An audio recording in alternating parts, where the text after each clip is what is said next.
Class में हमने जो फंडामेंटल पार्ट था बच्चों गुडविल का उसे कंप्लीट किया था, जिसमें हम लोगों ने गुडविल उसका जितना भी introduction, meaning, definition part, characteristics, then factors to be considered while valuation of goodwill and finally needs of goodwill के बारे में पढ़ा था। बट बच्चों as per as our chapter is concern बच्चों, द चैप्टर इज बच्चों वैल्यूएशन ऑफ गुडविल। हमारा topic का नाम है बच्चों वैल्यूएशन ऑफ गुडविल। आप सभी को मालूम है हमारा टॉपिक है वैल्यूएशन ऑफ गुडविल एंड इसका जो बेसिक बैकग्राउंड था अबाउट द बच्चों गुडविल उसको हम लोग कंप्लीट कर चुके हैं। नाउ बच्चों पूरा टॉपिक पे हम आते हैं वैल्यूएशन ऑफ गुडविल, जिसमें आज हम लोग पढ़ेंगे, हमें सीखने को मिलेगा बच्चों देखो आज methods of valuation of goodwill.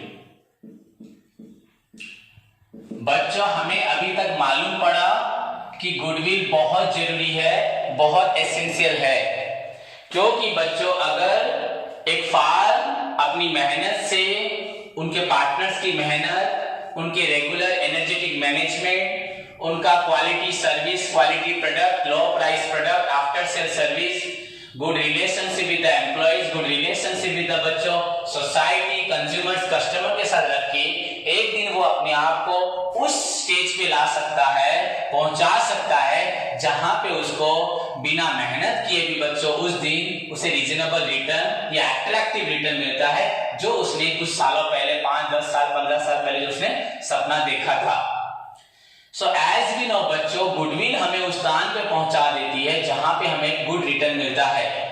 सो इसीलिए अगर कोई न्यू पार्टनर ज्वाइन करता है या कोई ओल्ड पार्टनर रिटायर करता है, दो फार्म ज्वाइन एक साथ मिल के मर्ज होते हैं, अमालगमेट होते हैं, तो वहां पे हमें गुडविल वैल्यूएशन करना बहुत ही जरूरी है। क्योंकि अगर कोई पार्टनर नया अगर आउटसाइडर आके हमारे फार्म में ज्वाइन करता है तब उससे हम कुछ गुडविल के लिए पैसा लेंगे, कैपिटल के लिए तो लेंगे ही लेंगे, पर गुडविल के लिए लेना इसलिए जरूरी है क्योंकि उसके ज्वाइन करने के बाद वो हमारे प्रॉफिट को शेयर करेगा।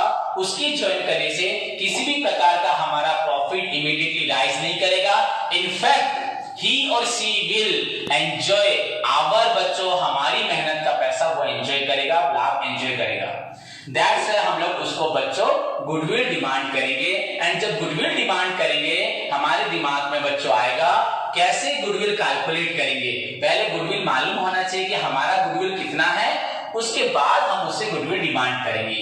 तो फर्स्ट थिंग बच्चों valuation of goodwill, and now we shall discuss about what are the different methods. बच्चों क्या क्या डिफरेंट मेथड्स है जिसको हम पढ़ेंगे, जिसको हम समझेंगे, जिसको सीखेंगे, एंड फाइनली इन फ्यूचर में बच्चों इन्हीं मेथड को यूज करके एक अकाउंटेंट, एक कंपनी का, एक फार्म का, एक सॉल्टेड बिजनेस का बच्चों गुडविल निर्धारित करेगा एंड उसी गुडविल को वो किसी और से डिमांड करेंगे, या अगर अपने बिजनेस को बेच रहे हैं अपने बिजनेस का एस्टिमेटेड एसेट्स का जो कैपिटल अमाउंट तो वो उस इंसान से लेंगे, एसेट्स का पैसा लेंगे, प्लस उसके साथ जैसे कि मेरी गुडविल अगर तुम्हारे पास ट्रांसफर हो रही है, if after selling my business, transferring my business to you, if you will enjoy my part of the goodwill, अगर आपको एंजॉय होती है तो I will demand from you बच्चों such goodwill। But before कितना goodwill हम मांगेंगे, before demanding the goodwill, the amount for the goodwill or premium बच्चों, you need to value the goodwill।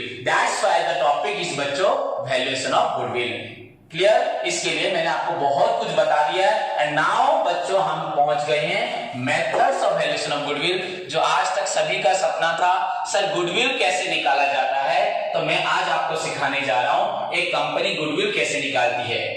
Here बच्चों हम लोग बहुत सारे मेथड पढ़ेंगे एंड हर एक मेथड में आपको कुछ ना कुछ मेरिट्स डिमेरिट्स मिलेगा, एंड आफ्टर एक एक मेथड के बाद न्यू मेथड्स आप आगे बढ़ेंगे एंड फाइनली हमें मालूम पड़ेगा कौन सा मेथड बच्चों एक्यूरेटली आपकी गुडविल को एस्टिमेट कर सकता है, एंड वो आपको फाइनली हेल्पफुल करेगा to estimate, to determine, to calculate your actual amount of goodwill that will you demand while making any changes in your business. आप कोई भी चेंज करते हो तब उस गुडविल को आप डिमांड कर सकते हो। क्लियर बच्चों? So there are 4 methods. Let's start. बच्चों, there are 4 methods of valuation of goodwill. There are बच्चों 4 methods of valuation of goodwill. बच्चों, गुडविल वैल्यूएशन करने की 4 मेथड्स होते हैं। There are 4 methods of valuation of goodwill.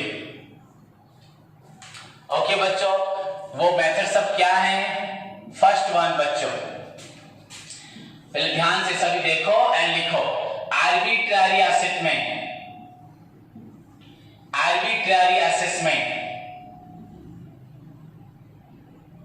Arbitrary assessment. Okay बच्चों, next point आपका है capitalisation,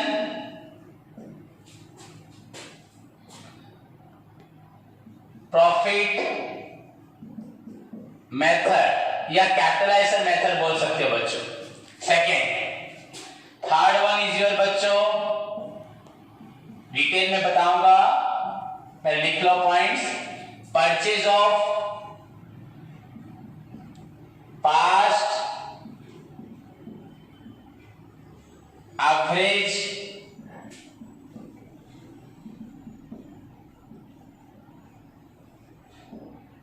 profit method and finally बच्चों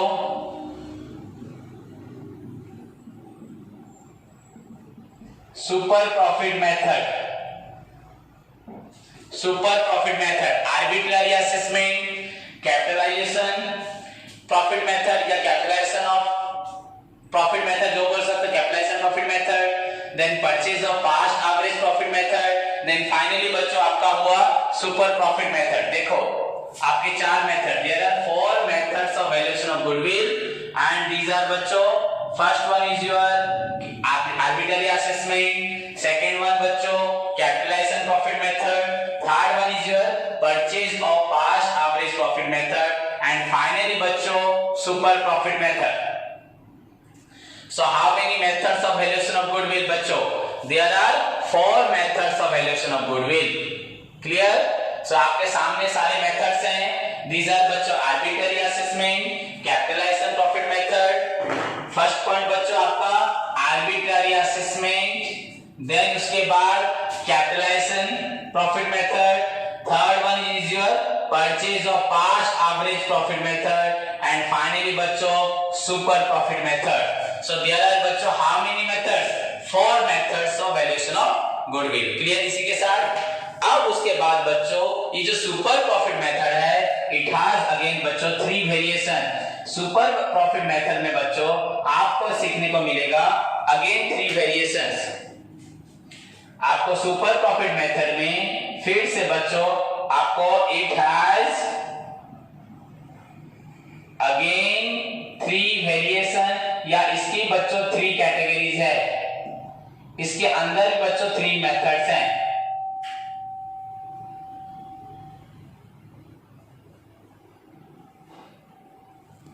ओके बच्चों, उनका सब नाम क्या है? फर्स्ट पॉइंट बच्चों परचेज ऑफ सुपर प्रॉफिट,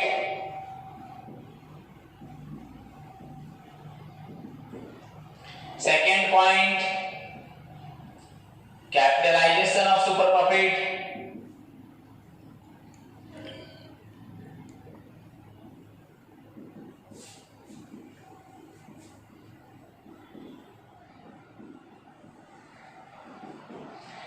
बच्चों third point, third one last one बच्चों हुआ एन्युटी वैल्यू मेथड या एन्युटी मेथड। एन्युटी मेथड तो बच्चों सुपर प्रॉफिट मेथड जो आपका था उसको फिर से 3 कैटेगरी किया गया एंड उसके अंदर बच्चों हमको मालूम पड़ा purchase of super profit, capitalization of super profit, annuity value method. ध्यान से सब स्टूडेंट इसको लिखें।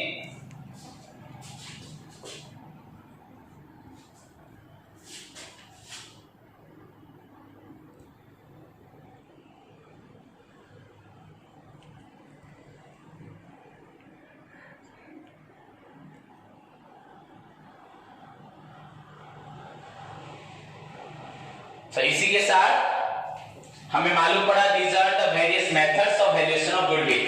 प्रॉपर्ली बच्चों इसको लिखो जिस तरह मैंने लिखा है, उसके बाद हम लोग स्टार्ट करेंगे। तो यहाँ पे हमें मालूम पड़ा सुपर प्रॉफिट मेथड बच्चों again are of 3 types, purchase of super profit, capitalization of super profit, then annuity value method. In this way बच्चों we can categorize the various methods of goodwill।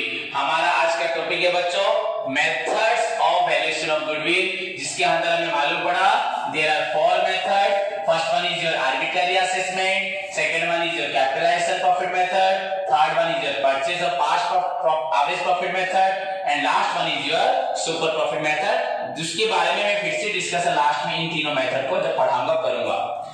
Now बच्चों आपको इन सभी method को with theory and steps procedures के साथ सीखना है, with number of practical problem direct करवाऊंगा। यहाँ पे एग्जांपल्स आपको नहीं करवाऊंगा, डायरेक्ट प्रॉब्लम करवाऊंगा।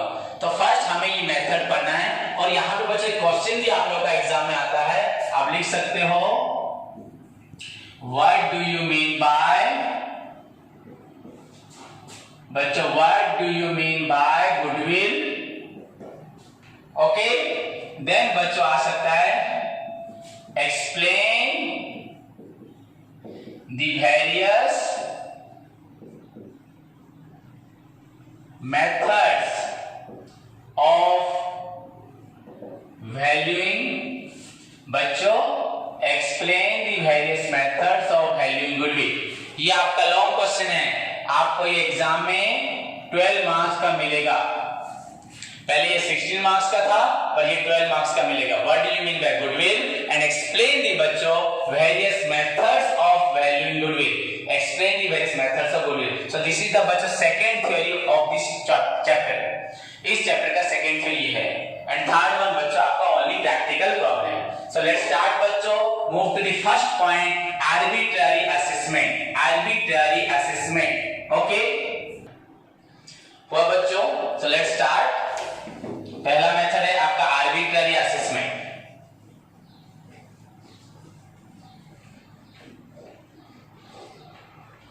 ध्यान से सभी सुने, आर्बिट्ररी असेसमेंट।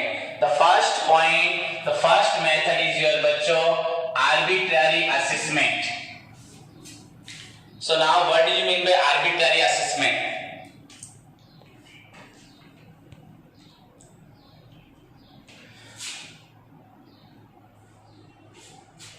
बच्चों arbitrary assessment, under this method, under this method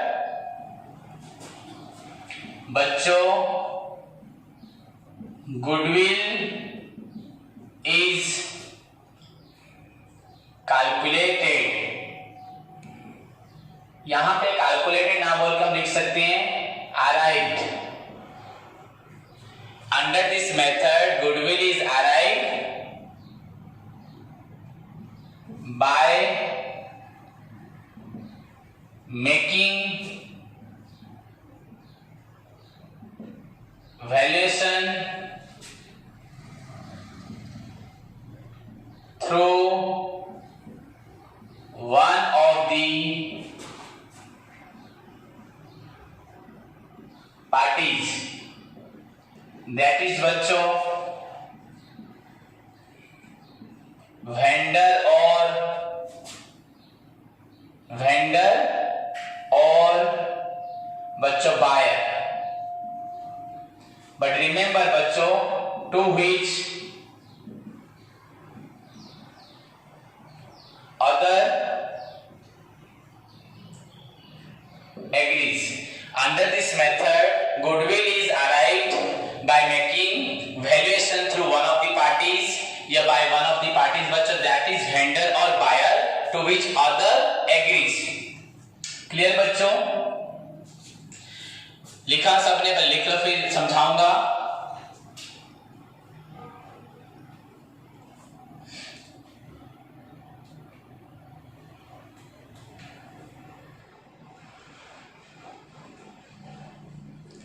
It means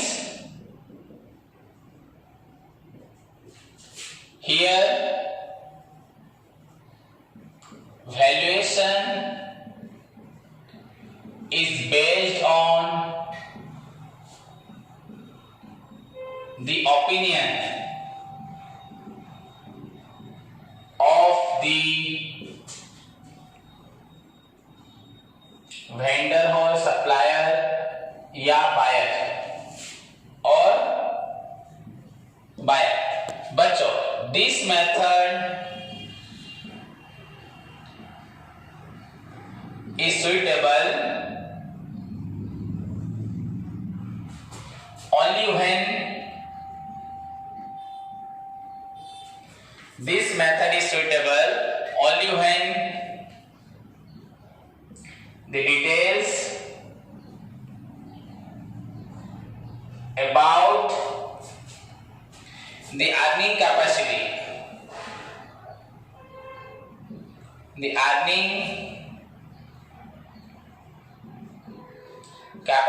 of the business organization is available.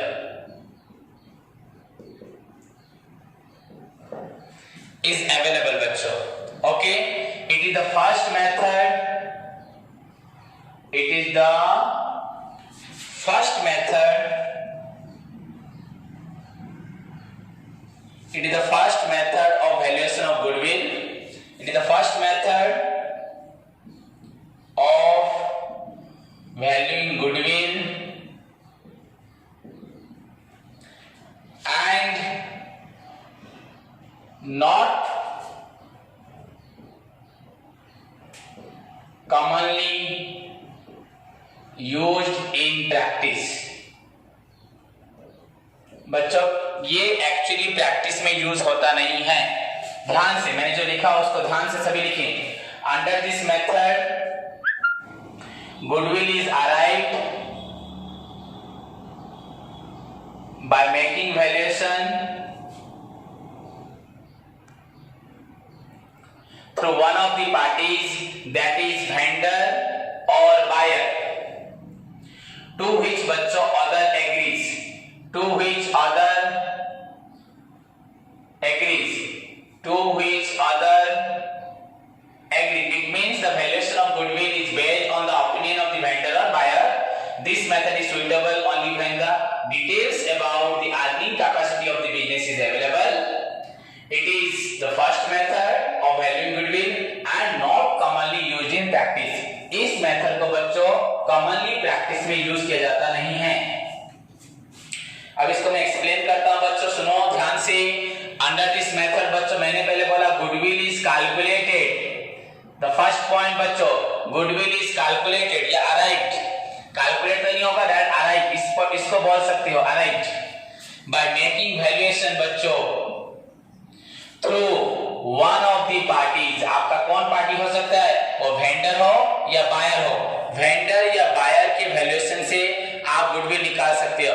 मतलब सपोज बच्चों आप जिससे सपोज ये एक इंसान है, ये सी ये बी, मैं यहां से सामान खरीदता हूं इनको बेचता हूं, तो ये लोग बच्चों मेरे गुडविल के बारे में बताएंगे।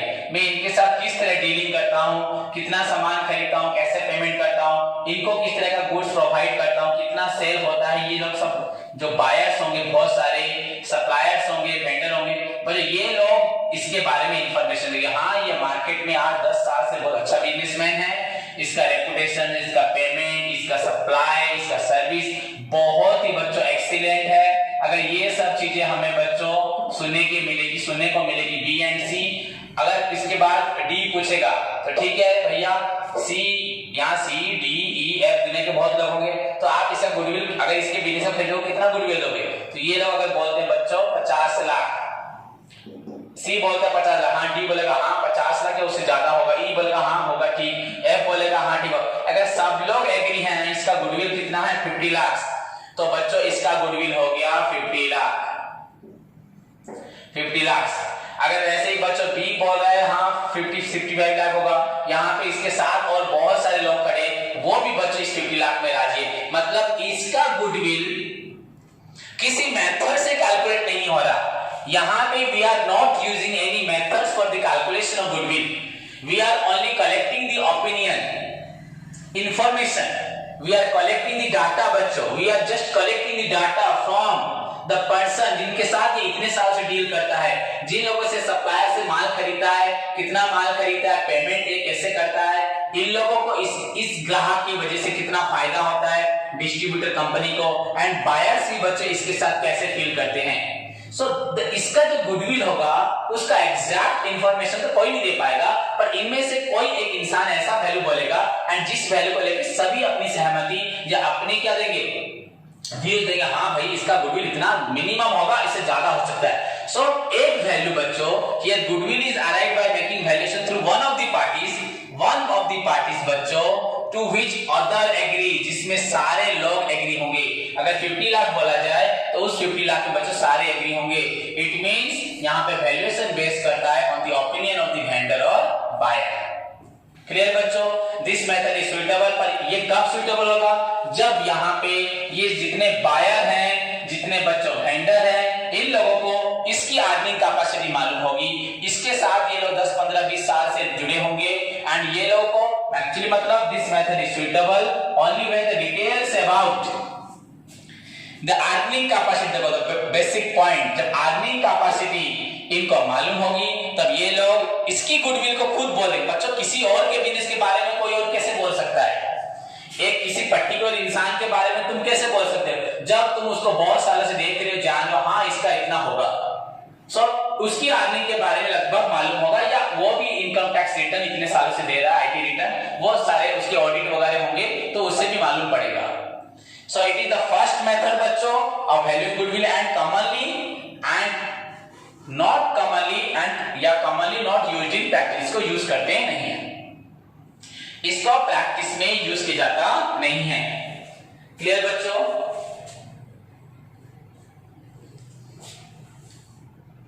and commonly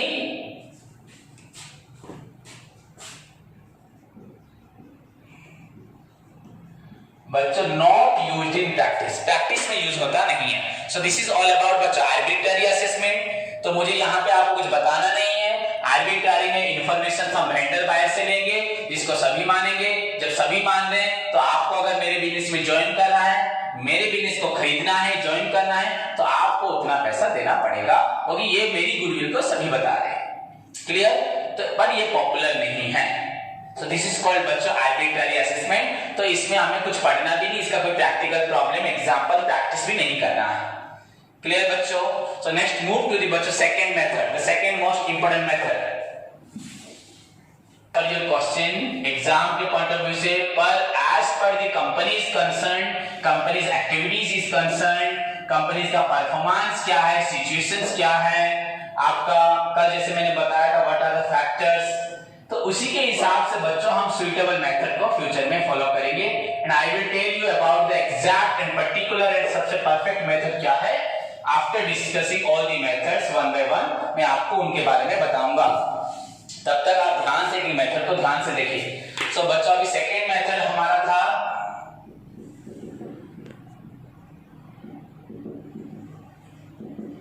capitalisation profit method. Capitalization profit method. Okay बच्चों, द सेकेंड मेथड इज हमारा कैपिटलाइजेशन प्रॉफिट मेथड। देखो ध्यान से,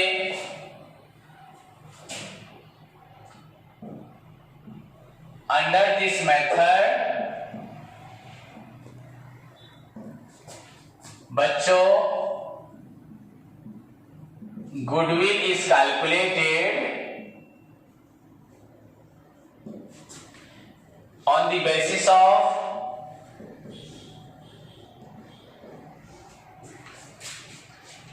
दी बच्चों कैपिटलाइज्ड प्रॉफिट।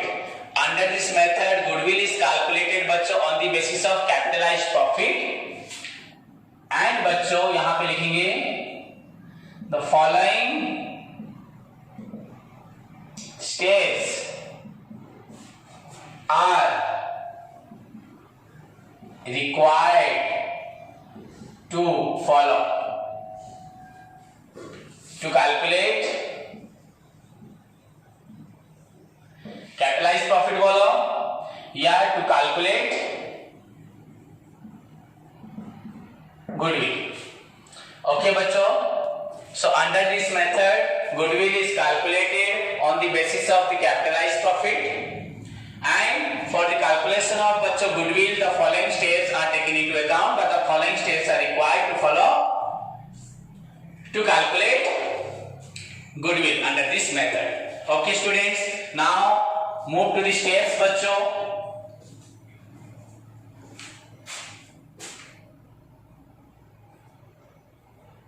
okay बच्चों, तो अब स्टेप्स पढ़ते हैं। तो क्या क्या आपका स्टेप्स आपको फॉलो करना पड़ेगा टू कैलकुलेट द गुडविल या कैपिटलाइज्ड प्रॉफिट। उसके बाद गुडविल जो भी आप बोल सकते हो। So what are the steps बच्चों, ध्यान से सभी लिखेंगे फिर मैं समझाऊंगा। बच्चों स्टेप्स क्या है? बच्चों स्टेप नंबर यहां से लिखता हूं बच्चों steps.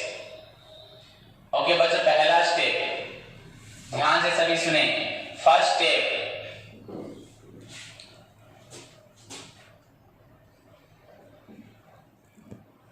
Calculation of average profit. Average profit बच्चों, कैलकुलेशन ऑफ एवरेज प्रॉफिट। आपका एवरेज प्रॉफिट कैसे निकलेगा?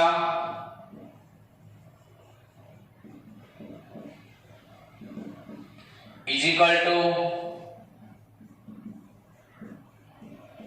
बच्चों total profit by number of years. आप जितने साल का प्रॉफिट लेंगे उतने divided by number of years. Number of years first step बच्चों। उसके बाद सेकेंड स्टेप इसको मैं फर्स्ट स्टेप में इंक्लूड कर सकता था, सेकेंड को पर मैंने अलग से किया। कैलकुलेशन ऑफ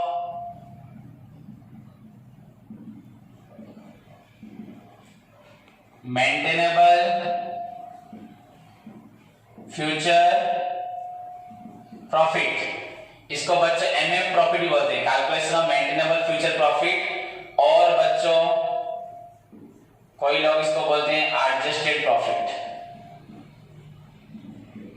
या बच्चों नेट एवरेज प्रॉफिट बोल सकते हो।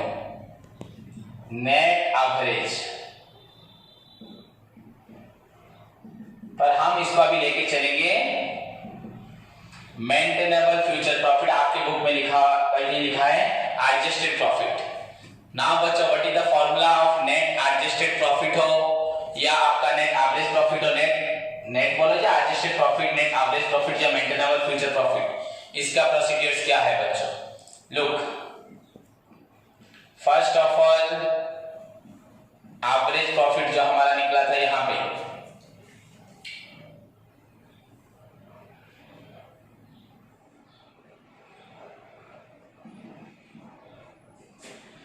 एवरेज प्रॉफिट उसको मैं यहां लिखता हूं बच्चों माइनस बच्चों नॉन रिकरिंग इनकम। बच्चों नॉन रिकरिंग इनकम को हम लोग माइनस करेंगे, जो निकलेगा एड नॉन रिकरिंग बच्चों एक्सपेंसेस या एक्सपेंडिचर। नॉन रिकरिंग एक्सपेंडिचर्स को ऐड करेंगे। ध्यान से देखिए सभी स्टूडेंट्स, पहला पॉइंट आपका हुआ non recurring income, then second बच्चों नॉन रिकरिंग एक्सपेंस, थर्ड बच्चों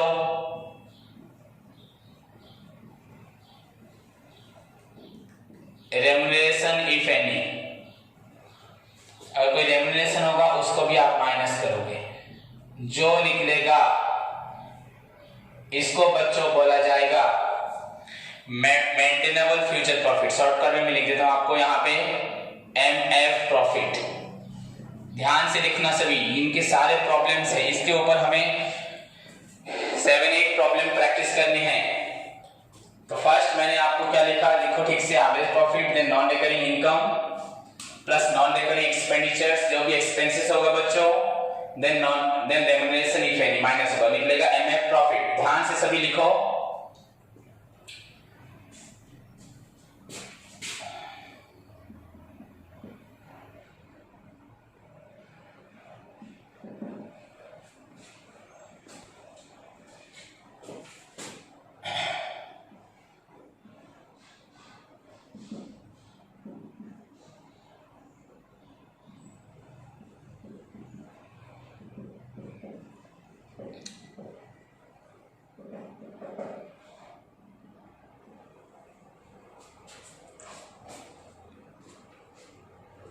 ओके लिख लिया। तब यहां देखो बच्चों, थर्ड पॉइंट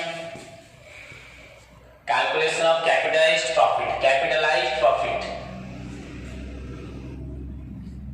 बच्चों, capitalized profit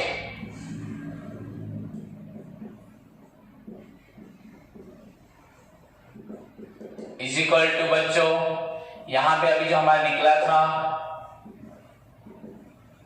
maintainable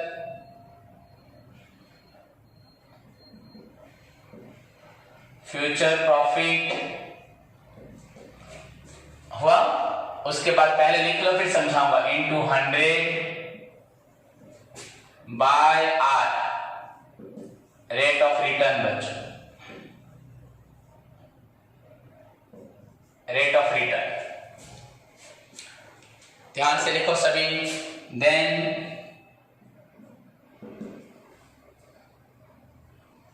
calculation of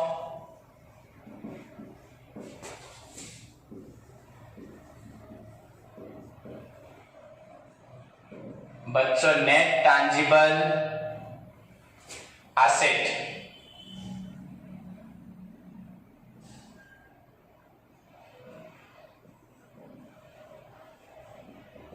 calculation of net tangible asset. Now बच्चों नेट टैंजिबल एसेट किस निकलेगा, net tangible asset is equal to बच्चों total assets minus outsiders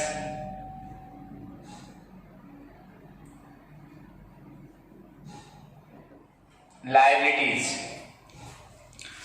This is बच्चों net tangible asset. Then finally बच्चों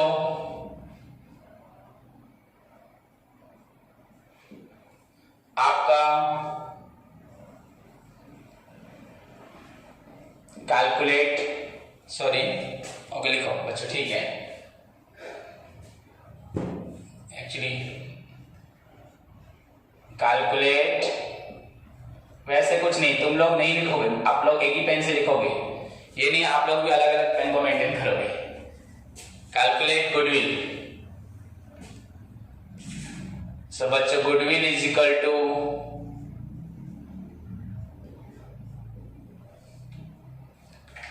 capitalized profit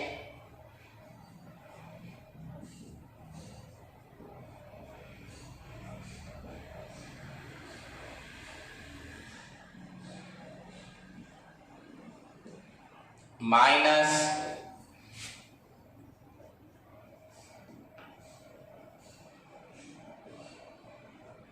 net tangible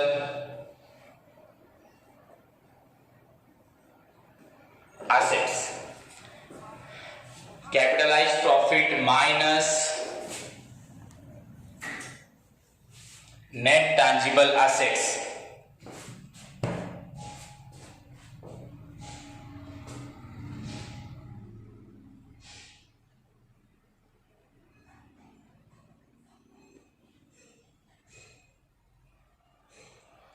Clear बच्चों?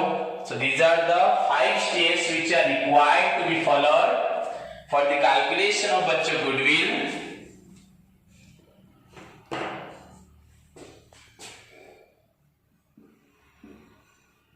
The following 5 steps are considered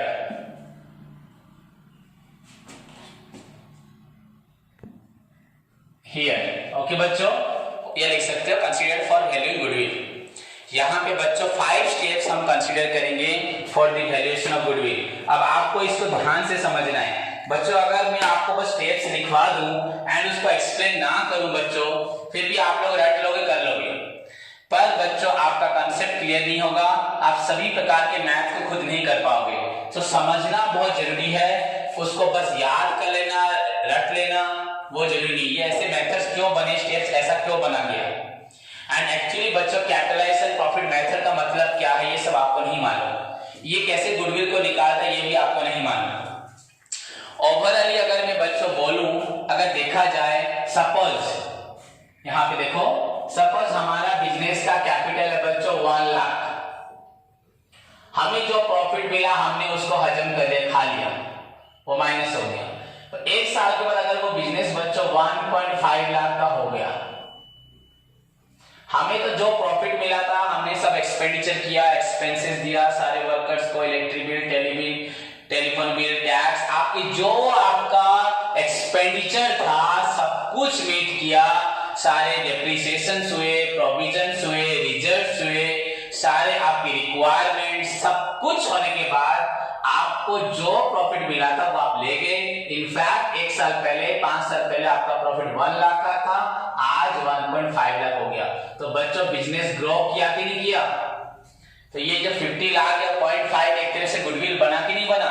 हमें सब कुछ होने के बाद भी हमारा बिजनेस बढ़ रहा है। हमारी सारी पर्सनल रिक्वायरमेंट, बिजनेस की सारी रिक्वायरमेंट्स को पूरा कर लिया, हमने अपनी पर्सनल भी रिक्वायरमेंट्स अपने घर के लिए जो लेना था ड्राइंग्स ले लिया, उसके बावजूद बच्चों बिजनेस ग्रो कर रहा है। तो हमारा कैपिटलाइज्ड प्रॉफिट, कैपिटल बढ़ रहा है। So point to be noted बच्चों, look at the board and इसको एंड तक सुनो ध्यान से, then I will show you कैसे प्रॉब्लम में हम इसे यूज करते हैं, बताऊंगा आपको। तो बच्चों द फॉलोइंग 5 स्टेप्स बच्चों, 5 स्टेप्स। First, average profit. आप पिछले कितने सालों से कितना एवरेज प्रॉफिट करते हो बच्चों? एवरेज प्रॉफिट कैसे निकलता है? आप तो स्ट्रैटेजिक सभी पढ़े हो। एवरेज अगर सपोज 2000, 2001, 2002 3 साल का प्रॉफिट हम लेते हैं, तो 3 साल के प्रॉफिट को हम लोग ऐड कर देंगे, डिवाइडेड बाय बच्चों 3 कर देंगे, तो दैट इज योर बच्चों एवरेज प्रॉफिट। कहीं कम हो सकता है, कहीं ज्यादा हो सकता है, कहीं बहुत कम या बहुत ज्यादा हो सकता है। ओवरऑली बच्चों एवरेज प्रॉफिट के लिए 3 इयर्स के प्रॉफिट, मतलब average profit is equal to total profit divided by number of years. अगर 5 इयर्स का प्रॉफिट लोगे तो 5 डिवाइड करोगे, 7 इयर्स का प्रॉफिट लोगे 7 डिवाइड करोगे, आप 100 साल का लोगे तो 100 डिवाइड करोगे, पर इतना कोई लेता नहीं है। पिछले 3 इयर्स, 5 इयर्स, 7 इयर्स मैक्सिमम बच्चों, इतने से आपके बिजनेस का परफॉर्मेंस मालूम पड़ता है। आप 50 साल का परफॉर्मेंस दिखाने का जरूरत नहीं है। देन बच्चों calculation of maintainable future profit. ये बच्चों को डाउट होता है बच्चों, मेंटेनेबल फ्यूचर प्रॉफिट या एडजस्टेबल या एडजस्टेड प्रॉफिट। बच्चों आप जो एवरेज प्रॉफिट यहां बता रही हो, पॉइंट टू बी नोटेड बच्चों, अगर ये प्रॉफिट निकालते वक्त कुछ एडजस्टमेंट है बच्चों, if there is any adjustment, if या लिख सकते हैं आप लोग, अगर इसमें कुछ एडजस्टमेंट है, जो पेमेंट नहीं हुआ, ये गलत हो गया है, इसके अंदर कुछ कैलकुलेट होना है। हमने एवरेज प्रॉफिट निकाल लिया, total profit by number of years, जो भी निकल गया बच्चों, यहां जो भी अमाउंट निकला उसको हमने यहां लिखा एवरेज प्रॉफिट में। अब बच्चों नॉन रिकरिंग इनकम, सपोज बच्चों मेरा कोई लैंड, बिल्डिंग, प्लांट से हमें कुछ प्रॉफिट मिला, या कंपनी शेयर फॉरफीचर से कुछ बेनिफिट मिला, जो बिजनेस एक्टिविटी से नहीं मिला। बच्चों गुडविल निकाल रहे हो, गुडविल निकाल, मैं अपना गुडविल निकालूंगा तो मैं जितने स्टूडेंट्स को पढ़ाता हूं उनके इनकम से इनकम को काउंट करूंगा। मैंने अपनी गांव में किसी जमीन को बेच दिया, मैंने अपनी कार बाइक अपना घर बेच दिया, मुझे किसी और ने कोई चीज मुझे दी, बच्चों वो मेरा नॉर्मल इनकम नहीं है, उससे मेरा गुडविल नहीं मालूम पड़ेगा। मेरे पेरेंट्स की, मेरे एंसेस्टर की बहुत सारी प्रॉपर्टी थी, मैंने उसको बेच दिया, खेत बेच दिए, ट्रक बस बेच दिया, उसको लाके इसमें जोड़ूंगा तो क्या मेरा इंस्टीट्यूट का गुडविल बहुत बढ़ जाएगा? मेरे अपने परफॉर्मेंस से मेरी जो इनकम होती है दैट इज बच्चों गुडविल। एंड जो नॉन रिकरिंग इनकम, आप सभी को मालूम बच्चों, capital income, non recurring income बच्चों कैपिटलाइज्ड इनकम जितनी भी है, any income derived from the sale of land हो, प्लांट हो, मशीनरी हो, फर्नीचर हो, आपका शेयर फॉर फ्यूचर से जो इनकम था, ये जो बच्चों सारे इनकम है ये बिजनेस इनकम नहीं है, एक्चुअली बिजनेस का इनकम नहीं है, ये नॉर्मल बिजनेस एक्टिविटी से मिलता नहीं है। तो इसको, इसकी वजह से आपका ये एवरेज प्रॉफिट बढ़ गया होगा तो इसको आप माइनस करेंगे। एंड बच्चों ये नॉन रिकरिंग इनकम 1 साल का होगा, या अगर अलग अलग साल का होगा वो प्रॉब्लम में आपको बताऊंगा। तो यहाँ पे भी नॉन रिकरिंग इनकम है, यहाँ भी है, यहाँ भी है, तो तीनों में से माइनस करोगे या ओवरऑल एवरेज बना के आपने नॉन रिकरिंग इनकम को माइनस किया। अब माइनस करने के बाद बच्चों इसको जो माइनस किया हमने, जो निकला वो आपका इनकम हुआ। वैसे ही बच्चों नॉन रिकरिंग एक्सपेंसेस, सपोज मेरा जो इनकम हुआ, मैंने उस इनकम से क्या किया, लैंड खरीद लिया, ज्वेलरी खरीद ली, कार खरीद लिया, मशीन खरीद लिया, तो बच्चों मैंने खर्च कर दिया। खर्च करने से मेरा इनकम क्या हो गया, कम हो गया। मेरा इस साल 1 करोड़ रुपए इनकम हुआ, मैंने 50 लाख का लैंड खरीद लिया, तो लैंड की वजह से बच्चों मेरा 1 करोड़ 50 लाख माइनस हो गया, 50 लाख रह गया। तो बच्चों जो लैंड खरीदा वो मेरी इनकम थी ना, मैंने अपने यहाँ की इनकम से लैंड खरीदा था, तो बच्चों लैंड यहाँ की इनकम से खरीदा तो वो इनकम है, पर अभी इनकम मेरा कम हो गया, एवरेज इनकम।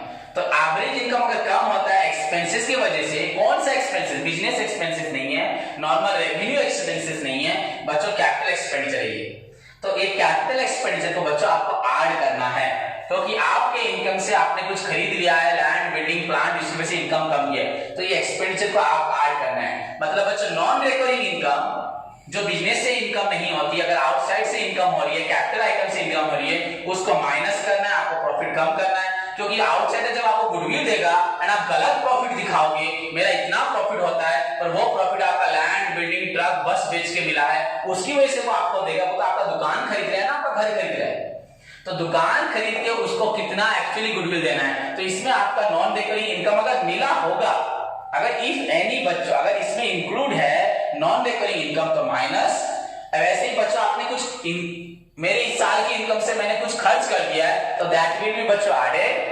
एंड अगर मैंने अपने एम्प्लॉइज को रेम्युनरेशन नहीं दिया है और इनकम बोल दिया, मेरे पास 5 करोड़ इनकम है, मेरे को 2 करोड़ सैलरी देना था, मैंने नहीं दिया और 5 करोड़ बोलूंगा, होगा बच्चों? तो सैलरी माइनस करो, क्योंकि अगर जो भी इस बिजनेस को खरीदेगा वो भी एम्प्लॉइज को सैलरी देगा तो उसको 5 करोड़ नहीं मिलेगा। अगर हर साल 2 करोड़ बच्चों को सैलरी देगा तो उसका भी इनकम बच्चों 3 लाख होगा। तो आपका अगर रेम्युनरेशन माइनस नहीं हुआ, you need to deduct the remuneration. तो आपका देखो ये चीज ऐड हुआ यहाँ पे एंड अगेन रेम्युनरेशन माइनस हुआ। मतलब अगर बच्चों ये सब एडजस्टमेंट्स है, अगर आपका नॉन रिकरिंग एवरेज प्रॉफिट में कुछ एडजस्टमेंट है जो एडजस्ट नहीं हुआ है, तो आपको नॉन रिकरिंग इनकम को माइनस, नॉन रिकरिंग एक्सपेंडिचर को बच्चों ऐड, इसको माइनस, इसको ऐड एंड रेम्युनरेशन को माइनस करके आपको ये निकालना है प्रॉफिट। इसको बच्चों बोलते हैं मेंटेनेबल फ्यूचर प्रॉफिट। आपको दिख रहा है 5 करोड़ पर एक्चुअली फ्यूचर में आप कितना प्रॉफिट पा सकोगे, यूज कर सकोगे, दैट इज बच्चों मेंटेनेबल फ्यूचर प्रॉफिट, या बोलते हैं एडजस्टेड प्रॉफिट या नेट एवरेज प्रॉफिट। ये एवरेज प्रॉफिट टोटल था पर इसमें कुछ एडजस्टमेंट थी, आपने एडजस्टमेंट को प्लस माइनस किया, फाइनली जो आंसर निकला दैट इज योर बच्चों एक्चुअली प्रॉफिट, एमएफ प्रॉफिट। उस प्रॉफिट को आप यूज कर सकते हो, इस्तेमाल कर सकते हो, उसको दुनिया को बोल सकते हो एक्चुअली हमारा इतना प्रॉफिट था। थर्ड बच्चों आपका है capitalised profit. Third point capitalised profit. Okay बच्चों, आपका और कैपिटलाइज्ड प्रॉफिट, जब आपने कैपिटल इन्वेस्ट किया था बच्चों, सभी के मन में रेट ऑफ रिटर्न होता है, एक रेट ऑफ रिटर्न होता है कि मुझे 12%, 15% इंटरेस्ट मिलेगा, 10% इंटरेस्ट मिलेगा। क्योंकि अगर आप कुछ भी ना करो, अगर पैसे को बैंक में रखते हो तो आपको रिटर्न मिलता है। तो इन्वेस्टमेंट के समय बच्चों हमें कुछ ना कुछ रिटर्न मिलता है। कुछ ना कुछ रिटर्न मिलता है। तो अगर आपने 15% एक्सपेक्टेशन रखा है तो बच्चों आपको यहां जो प्रॉफिट मिल रहा है, प्रॉफिट ये एक्चुअली हम इसको कैपिटलाइज प्रॉफिट बोलते हैं। अगर देखा जाए बच्चों ये एक तरह से एसेट है। इस पॉइंट को ध्यान से सुनो बच्चों, अगर 10% प्रॉफिट में हमें इतना प्रॉफिट मिला है, सपोज ये सब एडजस्ट होके 3 करोड़ निकला, हमने 10 करोड़ सोचा था बच्चों, तो हमें 3 करोड़ मिल रहा है। सो हमारा जो कैपिटल है बच्चों, सपोज हमारा कैपिटल कुछ भी x है, x के ऊपर हमने 10%, x है हमारा कैपिटल, उसके ऊपर 10% हमने आशा किया है, वो हमें मिला बच्चों 3 करोड़।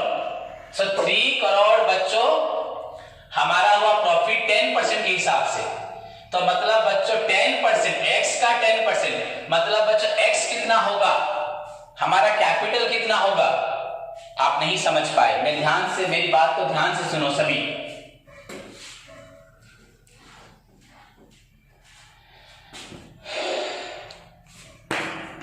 बच्चों सपोज हमारा कैपिटल है ये, एंड इसके ऊपर बच्चों हमें इसके ऊपर बच्चों 10% होने से, 10/100 होने से हमें मिलता है बच्चों 3 करोड़। सब कुछ माइनस होने के बाद ये आपका पहला सेकंड स्टेप हो चुका है। तो बच्चों ये कैपिटल कितना होगा, ये कितना होगा, ये कितना होगा। तो 3 करोड़ आपका है। मैं प्रॉफिट देखो, ये 100 यहां पे जाने से इंटू हो जाएगा एंड डिवाइडेड बाय ये 10 बच्चों नीचे आ गया। सो बच्चों आपका ये कैपिटलाइज्ड प्रॉफिट, या मैंने आपको बोला कैपिटल एसेट, बच्चों आपका एक्चुअली एसेट आपको मालूम पड़ जाएगा। एसेट बच्चों आपका 30 करोड़ का है। 30 करोड़ का एसेट बच्चों कैपिटलाइज्ड प्रॉफिट या एसेट बच्चों, एक तरह से हमारा 30 करोड़ का यहां आंसर निकलेगा। एमए प्रॉफिट इनटू 100/r मतलब 30 करोड़ आपका एसेट, आपका प्रॉफिट बोल रहा है। आपने सोचा था 10% रिटर्न, तो 10% रिटर्न में आपको मिला 3 करोड़, तो आपका प्रॉफिट बता रहा है आज आपका एसेट बच्चों है 30 करोड़ का। आपका एसेट ये इंटू 10/100 था, 100/10 हो गया, ये एसेट आपका हो गया 30 करोड़। ये कैपिटलाइज्ड प्रॉफिट या एसेट। अब देखना है सच में बच्चों कितना एसेट है। नेट टैंजिबल एसेट, आपका बिजनेस का एसेट काउंट करो, टोटल एसेट से लायबिलिटी माइनस करो। ये बच्चों ये सपोज आपका निकला 25 करोड़। आपका एक्चुअली एसेट है 25 करोड़ बच्चों। अब आपको यहां पे बहुत कंफ्यूजन हो रहा होगा, सर आप बोल रहे यहां पे 30 करोड़ एसेट, यहां बोले 25 करोड़ एसेट। बच्चों ये सोच है किसी भी इंसान को 3 करोड़ बच्चों प्रॉफिट हो रहा है 10%, तो उसके हिसाब से हमारा कैपिटल बच्चों 30 करोड़ होना चाहिए, पर एक्चुअली एसेट हमारा 25 करोड़ है। अगर इस बिजनेस को राम करता है, राम का एसेट है बच्चों 25 करोड़, राम को मिलता है 2.5 करोड़। श्याम करता है, श्याम को मिलता है 2.5, रहीम करता है, रहीम को उतना मिलता है। पर मैं जब इस बिजनेस को करता हूं 25 करोड़ की एसेट में मुझे 3 करोड़ प्रॉफिट मिलता है। मतलब अगर देखा जाए तो मेरा कैपिटल आपको कितना दिख रहा है, एक्चुअली 25 करोड़, पर 25 करोड़ के ऊपर 10% कितना होना चाहिए 2.5, पर मुझे मिल रहा है ज्यादा। एज पर मेरा प्रॉफिट के हिसाब से बच्चों जो मेंटेनेबल फ्यूचर प्रॉफिट ये बोल रहा है कि सपोज बच्चों मैंने एक दुकान खोली, उसने एक दुकान खोली है, सेम इन्वेस्टमेंट है, मेरा हर दिन इनकम होता है, मेरा साल का इनकम है बच्चों 30 करोड़, उसका साल का इनकम बच्चों 25 करोड़, सॉरी 3 करोड़, उसका 2.5 करोड़। तो 3 करोड़ मतलब मेरे को भी 10% आशा थी, तो बच्चों 3 करोड़ मतलब मेरा कैपिटल कितना शो कर रहा है 30 करोड़, उसका 2.5 करोड़ मतलब उसका कैपिटल कितना शो कर रहा है 25 करोड़। पर हम दोनों का एसेट सेम है, मेरा भी 25 करोड़, उसके भी 25 करोड़, पर मेरा दिखा रहा है 30 करोड़, मतलब बच्चा 5 करोड़ मेरा ज्यादा क्यों दिखा रहा है। उसी चीज को तुम करते हो लोग कम आते हैं, उसी चीज को मैं करता हूं लोग ज्यादा आते हैं, सेम काम करते हैं। इसका मतलब मेरा कैपिटल ज्यादा दिख रहा है, पर एक्चुअली है बच्चों 25 करोड़, दिख रहा है 30 करोड़। दैट 5 करोड़ मेरा गुडविल है बच्चों। As per your profit, your capitalise asset बच्चों हो रहा है प्रॉफिट के हिसाब से, एक्चुअली नहीं है 30 करोड़। पर बच्चों as per the information content in the business में, अकाउंट्स में आपका एसेट हो रहा है 25 करोड़। सो प्रॉफिट तो जितना दिखा रहा है ज्यादा 5 करोड़, ज्यादा 0.5 करोड़ बोलो, या आपका 3 करोड़ में से 2.5 करोड़ को अगर माइनस करते हो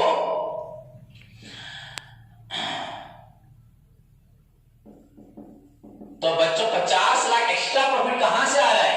तो आपका 5 लाख का बच्चों एक्स्ट्रा एसेट भी दिखा रहा है। सो बच्चों फाइनली कैलकुलेट गुडविल, आपका ये जो एसेट था कैपिटलाइज प्रॉफिट या एसेट बच्चों इसको बोलो आप, इससे आप अपना नेट टैंजिबल एसेट, आप प्रॉफिट मत समझना, प्रॉफिट लिखा जा रहा है, कैपिटलाइज एसेट से नेट एसेट माइनस करें। हमारा एसेट एक्चुअली 25 करोड़ है पर दिखा रहा है 30 करोड़, सो 5 करोड़ बच्चों एक्स्ट्रा दिखा रहा है, दैट इज गुडविल। अगर सपोज आप मेरे बिजनेस को खरीदते हो तो आप मुझे 25 करोड़ दोगे पहले एसेट के लिए, पर दिस वैल्यू, दिस बिजनेस का वैल्यू मार्केट में बच्चों 30 करोड़ है।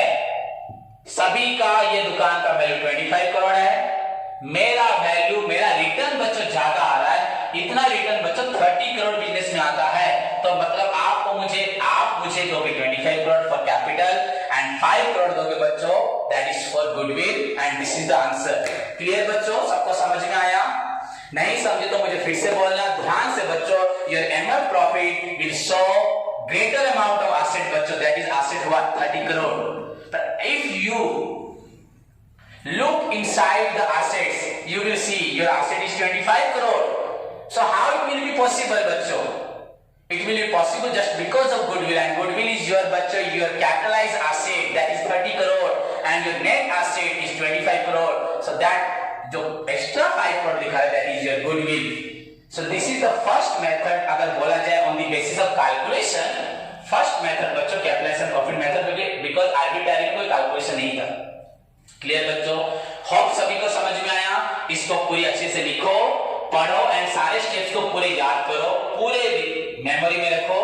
Tomorrow I will discuss the another 2 methods, उसके बाद हम लोग प्रैक्टिकल प्रॉब्लम करेंगे। ओके बच्चों, सो तब तक के लिए मेहनत करो, अच्छे से पढ़ना है what is goodwill from the beginning till now. जो आप गुडविल में पढ़े थे सारा थ्योरी पार्ट, उसके बाद बच्चों वैल्यूएशन ऑफ गुडविल में आर्बिट्ररी को भी याद रखना है। कहीं आपको प्रेजेंटेशन देना है, कहीं कुछ बोलना है तो आपको आर्बिट्ररी के बारे में बताना पड़ेगा। उसके बाद बच्चों कैपिटलाइजेशन मेथड शायद आप सब समझ पाए हो। एक ही दुकान से एक इंसान को प्रॉफिट होता है इतना, एक दुकान से उसी सेम कैपिटल से एक इंसान को ज्यादा कैसे हो सकता है? तो दैट मींस अगर हम वहां पे एसेट को काउंट करें तो मेरा प्रॉफिट दिखा रहा है कि मेरा एसेट इतना हो गया, तो आपको ज्यादा पैसा देना पड़ेगा, दैट इज माय गुडविल। एक दुकान को खरीद रहे हो 25 करोड़ में, दूसरी को सेम एसेट के साथ खरीदो 30 करोड़, दैट मींस दैट जो 5 करोड़ एक्स्ट्रा दे रहे हो that is for nothing, only for goodwill. Okay बच्चों, समझ में आया? तो सभी ध्यान से पढ़ो, याद रखो। All the